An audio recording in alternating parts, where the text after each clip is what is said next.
Olá, queridos amigos, queridas amigas. Que bom nós separarmos este momento para nós abrirmos a palavra de Deus, para nós termos uma reflexão, porque quando nós abrimos a palavra de Deus, as Sagradas Escrituras, é a boca do Senhor que fala conosco através do Espírito Santo. E que nesse momento, meus amigos, minhas amigas, vocês tenham o devido conhecimento, entendimento e sabedoria para nós estudarmos a palavra de Deus através da lição da escola sabatina, para nós obtermos conhecimento e entendimento. E que todos tenham um dia assim bastante feliz. Vamos estudar a lição? E hoje, segunda-feira, 16 de fevereiro de 2026, a lição 8 de hoje, ela tem como título o primogênito de toda a criação.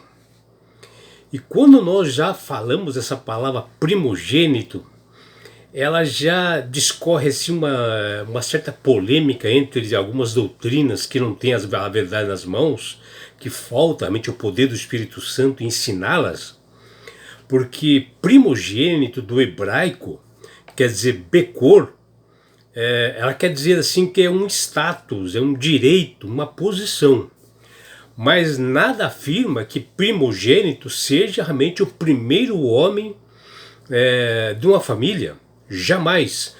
Porque se nós olharmos reinos que vieram lá desde a época de Jesus até os nossos dias, se nós olharmos ali, por exemplo, lá na Boêmia, que era um país da Idade Média, o rei Vladislav I, ele adoeceu, que foi ali no ano de 1117, quem assumiu no seu lugar não foi o primogênito que a turma acha que é o primeiro filho homem, mas quem assumiu foi justamente o filho mais novo chamado Borilov I, o mais novo da família que assumiu ali, mostrando que primogênito quer dizer capacidade, idoneidade, conhecimento, caráter.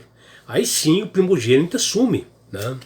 E também ocorreu no Reino Unido, né?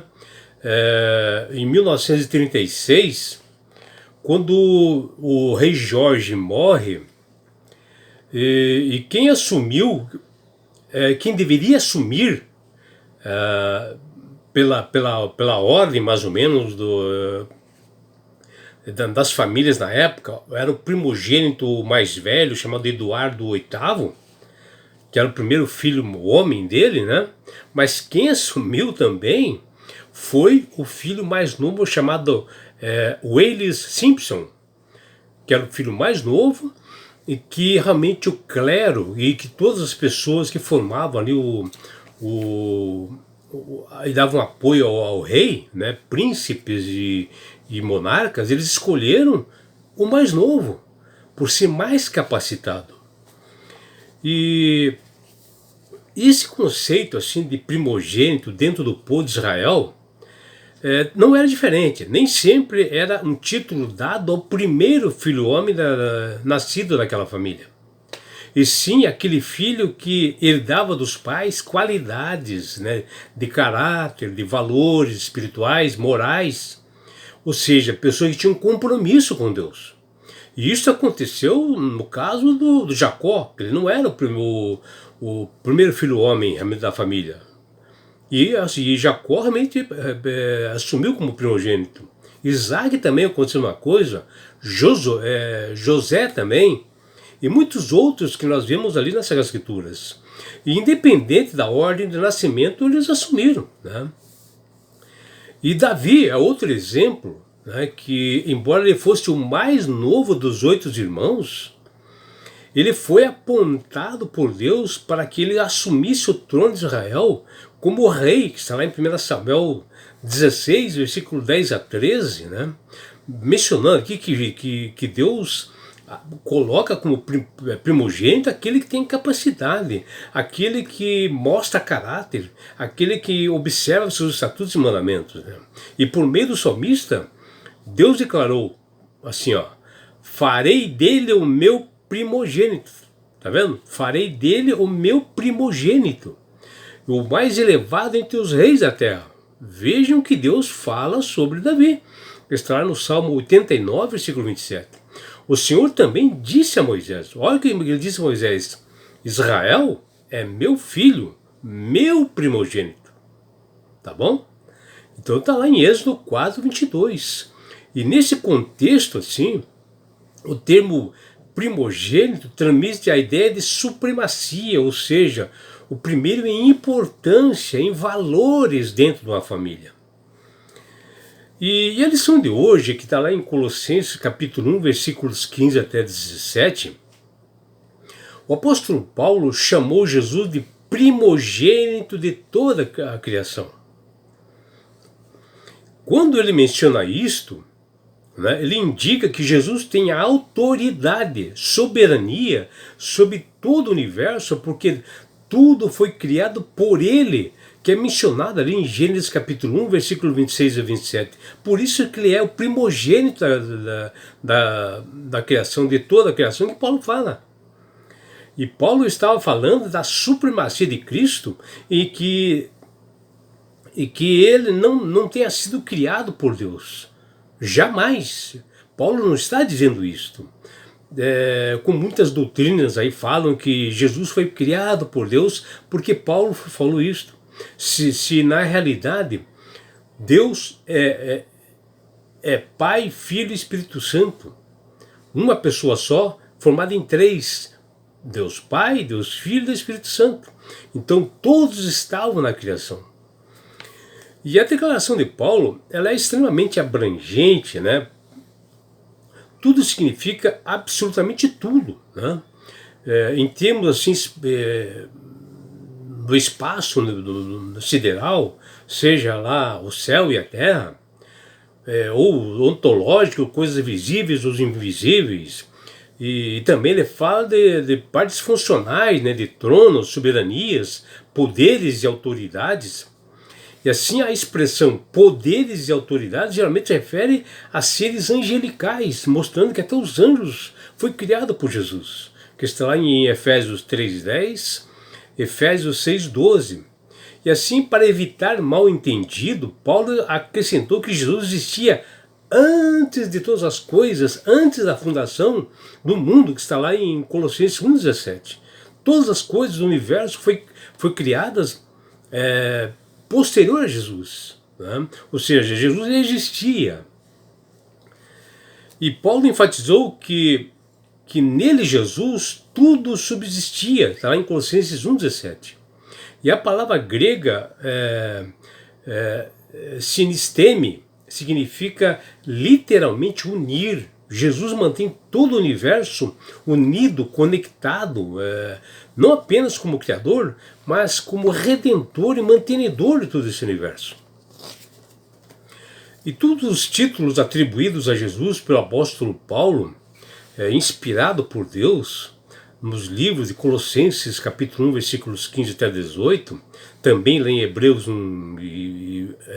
capítulo 1, versículo 6, tiveram como finalidade de destacar sua preeminência, a preeminência de Jesus, a qualidade de ocupar o lugar mais alto do universo, porque ele é criador de tudo isto. Assim, ele é superior a tudo que há, enfatizando as diferentes aspectos, né, na obra redentiva em prol dele salvar a humanidade. E no Novo Testamento, essa palavra primogênito, ela tem uma conotação assim, especial a Cristo. Em outros livros, como Lucas 2:7, Romanos 8:29 e Apocalipse 1:5, menciona sobre isso. Porém, quando este termo é usado para se referir a outras pessoas, não indica ser necessariamente o primeiro filho da família, o homem, por ordem cronológica. Como eu mencionei, né, na Escócia, na Inglaterra, no Reino Unido, no caso, Davi também não era. É claro que dentro dela possui outros exemplos de primogenitura. O relacionamento entre filho e o pai, porém, independe da ordem de nascimento. Se ele foi o primeiro ou não é o caso conhecido, que o de Jacó, por exemplo, né, que ele não foi o primeiro filho. Além disso, há exemplos de filhos mais jovens que assumiram maior destaque dentro de famílias cristãs, né, como o caso de Isaac e José. E ao longo da história do cristianismo houve muita discussão a respeito disso, sobre o significado correto de primogênito, que vem do grego protótokos, quando usado exclusivamente a Cristo. O verdadeiro primogênito é ele, né? Dentro do povo de Israel, dava muita importância a aquele que é primogênito, né? Quando nascesse, e que devia ser consagrado ao Senhor, que está em Êxodo capítulo 13, versículos de 1 até 16, e também fala em Lucas capítulo 2, versículos 22 até 24. E quando este recebia essa herança, né, por ser primogênito, o primeiro filho, recebia uma herança dobrada em relação aos demais irmãos, que era um costume, né, do povo de Israel, que está lá em Deuteronômio capítulo 21, versículos 15 até 17. Mas na Bíblia é mencionado que o primogênito nem sempre foi o filho mais velho, mas sim aquele que se destacava, né, dentro de uma família, pelo seu caráter, pela sua conduta, pela cultura, pela idoneidade entre os seus irmãos.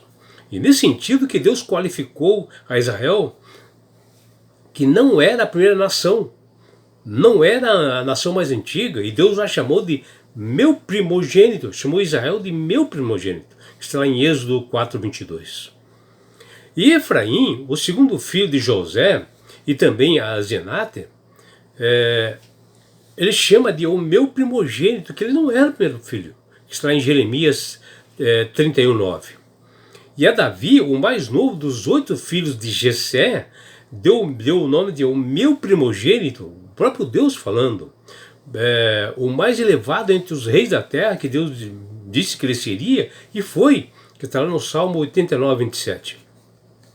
O que Deus quis dar na mensagem a eles, que foram chamados de primogênitos, por serem os primeiros a aceitarem a Jesus como Salvador, terem caráter de obedecerem a Deus, terem um coração diferenciado.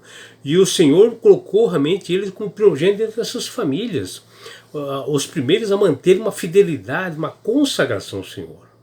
São pessoas diferenciadas, são primogênitos.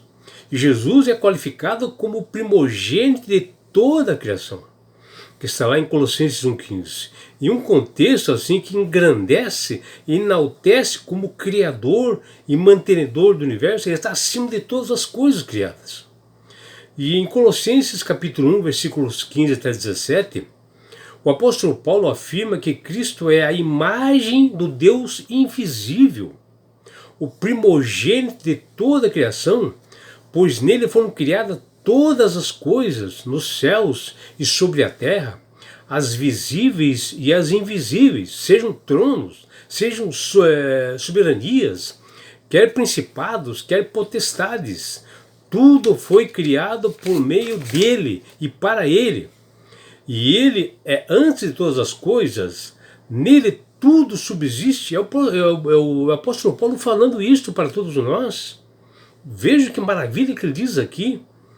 E se Jesus fosse uma criatura do Pai, como muitos assim desinformados, que não estudam as Escrituras, não têm sabedoria, que não conhecem as Escrituras, dizem porque lhes faltam sabedoria dos céus. Como pode alguns cristãos mencionar isto?